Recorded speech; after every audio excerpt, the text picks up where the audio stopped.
Now, David, many people say that Edward Bernays is the founding father, the godfather of PR. I'd say you're our modern day godfather of public relations. You have this incredible WhatsApp group of 1,000 PRs, and everyone in the industry seems to know you.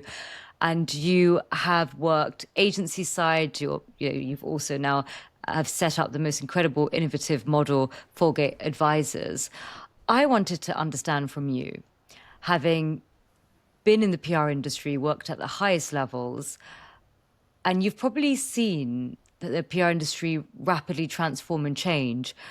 And on one hand, people consider the PR industry quite dynamic because it's always changing, the channels are always changing, the way that we approach PR is always shifting. People don't even know half the time what PR is versus marketing and so forth. So it's this really sort of quite dynamic industry on one hand. But on the other hand, the conversations that the PR industry have within the industry seems to always be the same. Like we just had Cannes, and and I've been reading for 15 years all the LinkedIn posts around Cannes, and it's always like, when are we going to get a seat at the table? Why do advertising agencies always collect our awards? And it's always this, we're the poor cousins of our advertising brethren, or it's sort of like, why don't the CEOs listen to us? Why aren't we sort of, on the board and advising as our sort of marketing people? We always seem to have slight envy with marketing and ad people. And then there's always that conversation about diversity, the importance of diversity. Why are we having the same conversations year in, year out? Are we not getting our own message? Are we not drinking our own Kool-Aid? What is happening with our industry? Why are we stuck? I don't know why we're stuck. I have a couple of theories, but I kind of want to come back to one thing you mentioned early on. I don't know that we're that dynamic. I think we like to call ourselves dynamic. But we are having the same conversations. I was having this conversation with someone the other day. I kind of came of age professionally in the 90s in Washington and in New York. And I remember very well going to my first conference, the first time I was kind of allowed to go out on my own and hear what the grown-ups were talking about. And at that time, I remember thinking, these are really interesting questions. How do you measure PR? What is the value of a reputation? What is the difference between advertising, PR, marketing, and what is integrated communications? I remember even having some clumsy, not very well worded conversations about diversity. Remember I was a conference in a majority black city in Atlanta, and that everybody in the auditorium was white. So we were having these conversations back in the 90s, and they struck me as interesting then. I think they're still interesting. I think they're still valid. But for some reason, they haven't really been answered. We're still having the same conversation. And I'm beginning to suspect that we have these conversations because we don't want to have the harder conversations, the bigger. We don't want to address the bigger questions of what we're doing, why we're doing it, and maybe how we can continue to do it better. So those are the kind of conversations I want to have. How do you start those? And what are those big things? I think you got to rattle a few cages. You in your kind intro, Doug, you talked about giving a nudge. I do want to give a nudge. We set up Folgate to give a nudge, not a kick, not a shove, but hopefully some positive encouragement to think really clearly and intentionally about why we're here as I don't know if we're a profession, but a community, a set of practitioners. What's the higher purpose that we serve? And then how do we make that work for us as business owners or business supporters? So I think we just got to start having those types of conversations and not revert back to, I keep hearing, I understand it. Why are we talking about advertising value equivalence as a metaphor, or sorry, as a replacement for PR value? And for listeners who don't know what that is, that's just like literally looking at the value of a editorial placement and seeing what its advertising value be. I get it. Those are questions that we should be beyond. But I think we have them because we don't want to get to the harder stuff. When you mentioned you went to Cannes and it was the same old stuff, you started me thinking about some of the conferences that I've gone to. I'll think more recently, last few years, and it feels like all of these conversations, all of these manuals, these events, even the online ones, they're to train, 20-somethings. there doesn't seem to be a, and I'm not a 20 something anymore. Oh, you're And not? when I only look it. When I go to these conferences, I spend, no time at the sessions because it's so hard to mine for the tiny nuggets that I might get. I spend more of my time just networking Yeah. and getting and pressing flesh and getting to know people. And I still think it's a superior strategy. That even if I have the most crystallized strategy in the world, someone else who knows that other someone better than I do is going to win the contract or even accomplish better results. But wouldn't it be even better if you could go to one of these events? You could still have the same sort of networking opportunities, the occasional moments of serendipity where you run into something or hear an idea that you wouldn't have had otherwise. What if you could do that, as you're very good at doing, but also get some benefit from the sessions? What if the sessions were actually forward-looking, provocative, more, more ambitious in terms of what they were trying to do? And believe me, I'm not criticizing people who present at those conferences. I present at those conferences. I've given exactly the same types of talks that I'm kind of criticizing right now. So I mean this with love, and I mean this with real. I love the communications business. It's been great for me, and I hopefully have given a little bit back for it. So I do mean this with all the respect and empathy I can offer. But I am tired of having the same conversations, and I wonder why we can't just find one moment, either at Cannes, I have a theory about that, or at Davos, or any other things that we go to. Why can't we have one moment where we really put down take off our professional helmets and then just talk as humans about the communications business and where it's going, what's the purpose that it serves, and how can we really move the conversation forward? I mean, is it also sustainable? When you look at a lot of the big agencies, you're seeing a lot of redundancies. You're seeing a lot of investment in AI. You're seeing a lot of drop in job adverts for graduates. So it may be that we've been sort of quite still as an industry, not as dynamic as we like to think we are, but actually now perhaps we'll be forced and hauled over the coals of change because AI may end up driving that. Are you optimistic that AI could shake things up and get us to actually start thinking a little bit deeper about our industry and what we do rather than just the surface level conversations that we seem to be having on repeat? I'm neutral on AI. I'll tackle the AI part first, and I'll come back to the industry. I'm not a doomsdayer, but I'm also not convinced that it's going to solve all of our problems. I'm somewhere in between, and there are a lot of people who know way more about it than I do. If it helps prompt more serious conversations about what we're doing, again, as a profession, as a community, then I think it's worthwhile. And in some cases, I have heard conversations sparked by AI worries. How can it make us more efficient? That still seems like another version of a conversation we had back when we first started talking about email or social media. Some people think it could make us more creative or kind of unleash some things. Maybe.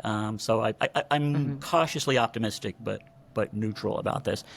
I think the biggest constraint on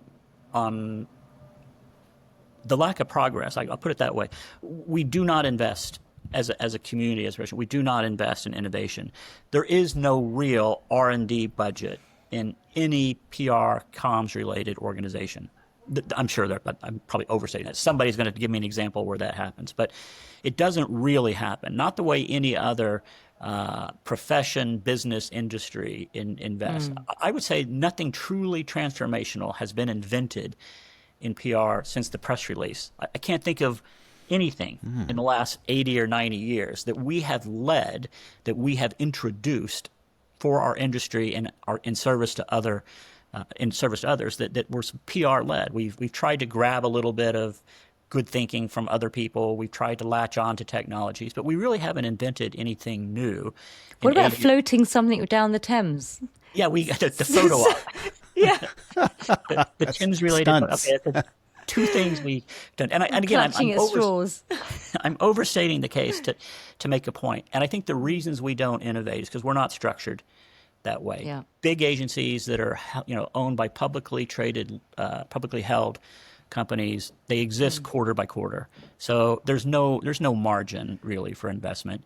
Independents, I think, are more flexible and can operate differently, but they probably don't have the cash available and are risk averse. And then individuals probably just don't have the collective mass to really invent something significant.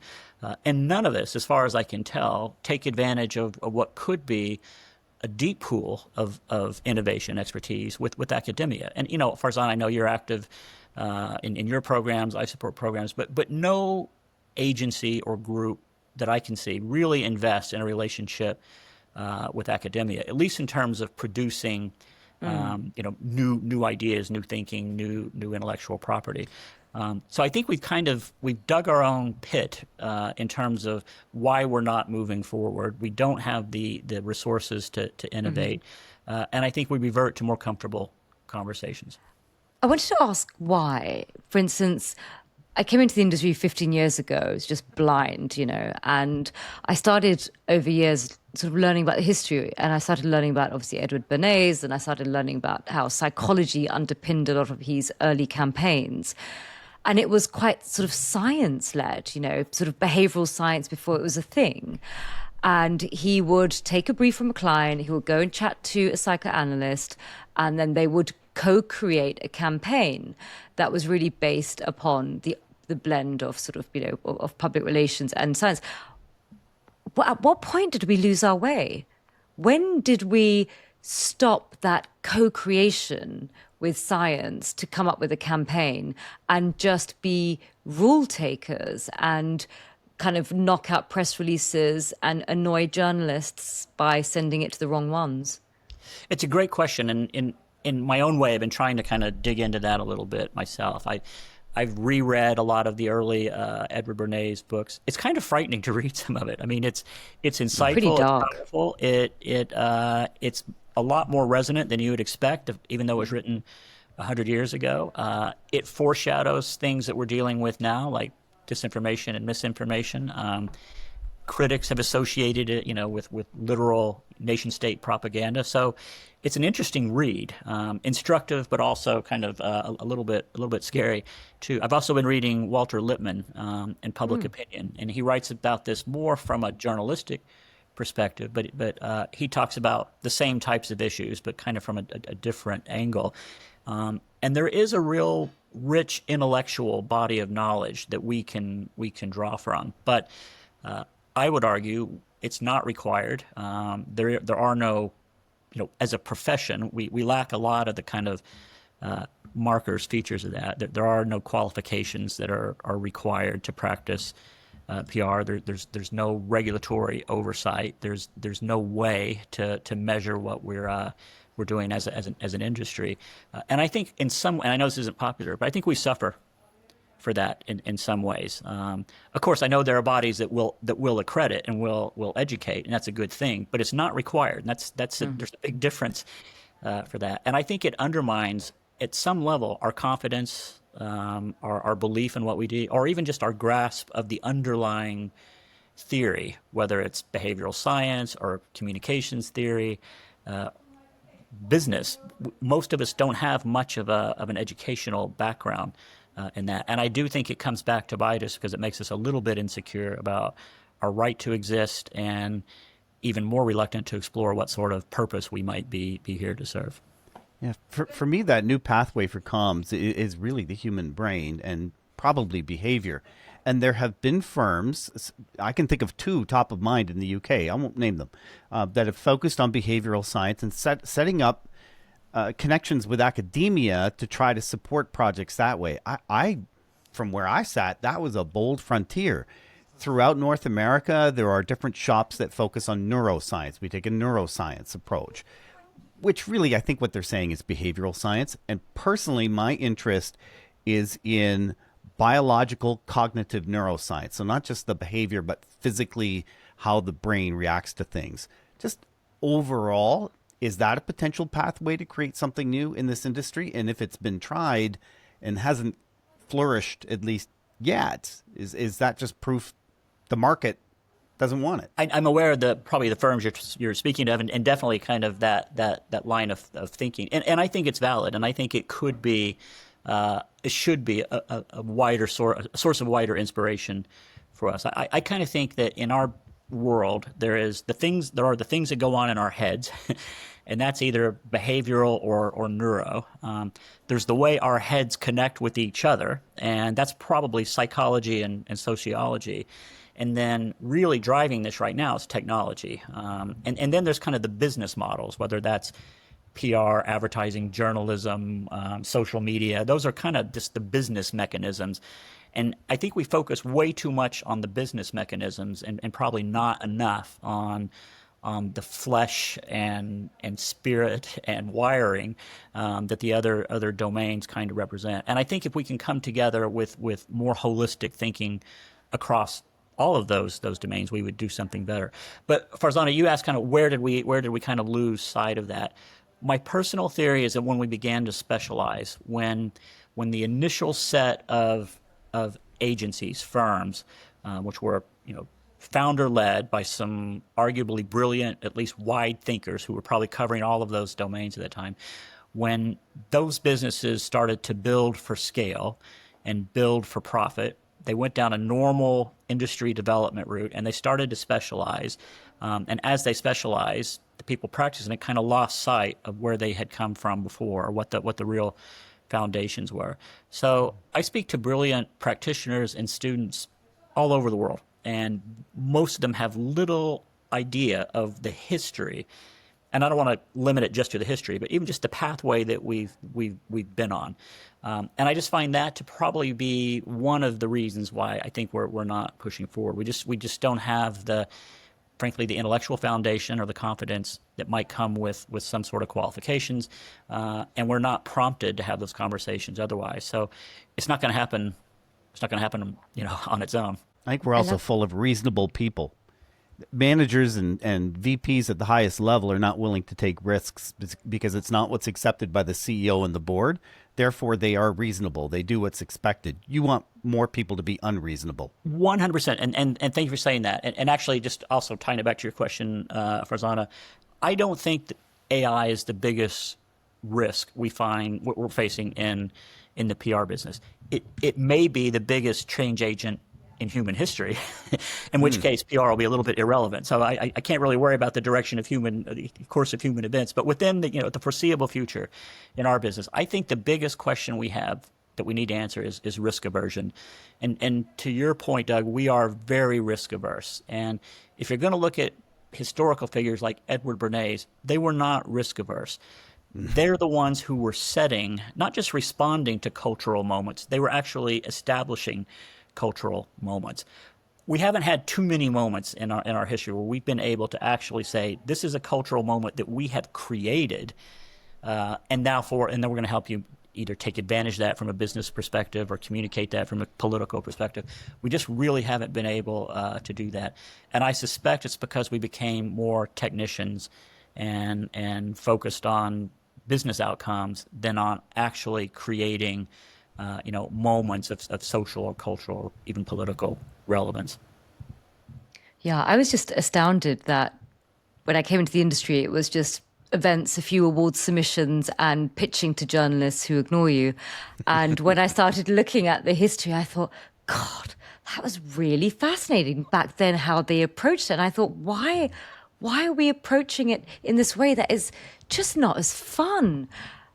Back then it was just, it was just a different age, and we have more tools at our disposal. But maybe it also boils down to the fact that perhaps we don't have confidence. I mean, coming from an accounting background and a political background, when I approached the public relations industry, I was shocked that we would give so much of our thinking for free at the business development stage, that we would literally write out strategies for free.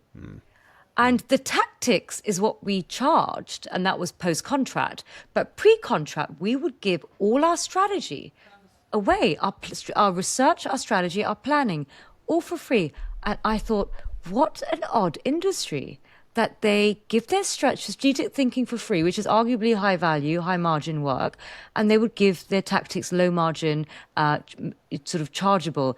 And I realized that they don't have confidence in their own strategic thinking. Otherwise, why on earth would an industry give their most valuable, high level thinking for free?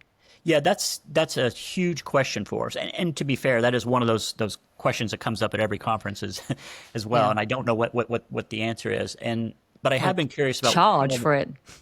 well, you see some firms are doing that now. And I think I'd be curious to know what the actual history of this. I don't know when this happened, but at some point we started following advertising agency models and we started replicating a practice that I think was common in the ad world. And maybe this is Mad Men, Don Draper days, but for whatever reason, we would take a creative brief and come in with here's how we would answer your question, and that is the actual value. That what you do to activate that is kind of the lower value proposition in some cases. So at some point we started acting like ad agencies, and now what I'm seeing is that the higher value firms, the ones that are getting investment now, aren't going down that road. They do look more like and sound more like management consultants, and they propose a framework for answering a question. They have good credentials in having handled similar situations before, but the actual answering of the question is what's paid for. And I really think it's not just better for the firms that are doing it; it's better for the clients that are paying for it as well. But I don't know if that's the tail of the dog. I don't know if the whole dog will start doing that anytime soon. I suspect not. But I think that's kind of the way forward, is how do we come up with better frameworks? And maybe it goes back to what you were saying, Doug, frameworks that are tied back to some other areas of knowledge and expertise, domains that give a greater sense of confidence that they'll be successful if utilized. Something to think about. I really appreciate your time today.